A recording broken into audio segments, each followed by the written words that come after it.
ইসরায়েলের বেশ কয়েকটি শহরে টার্গেট করে হামলা চালাচ্ছে ইরানিয়ান ফোর্স। ইরনা জানিয়েছে একটি ক্ষেপণাস্ত্র নিক্ষেপকারী ড্রোনের সাহায্যে একটি হাইব্রিড আক্রমণ।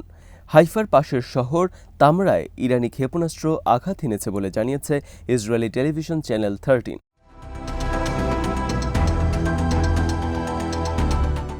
রাজধানী তেহরানের উত্তর পশ্চিমে একটি তেলের ডিপোতে দাউ দাউ করে আগুন জ্বলছে এমন ভিডিও শেয়ার করেছেন ইরানিরা। পরে ডিপোতে আগুনের কথা নিশ্চিত করেছে ইরান কর্তৃপক্ষ।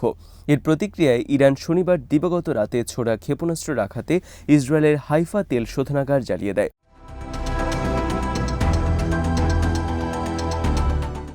ইসরায়েলের আরেকটি গুরুত্বপূর্ণ স্থাপনা হল উইজম্যান ইনস্টিটিউট অফ সায়েন্স।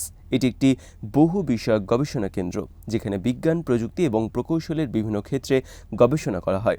এই ইনস্টিটিউট ইসরায়েলের রোহোভোত শহরে অবস্থিত।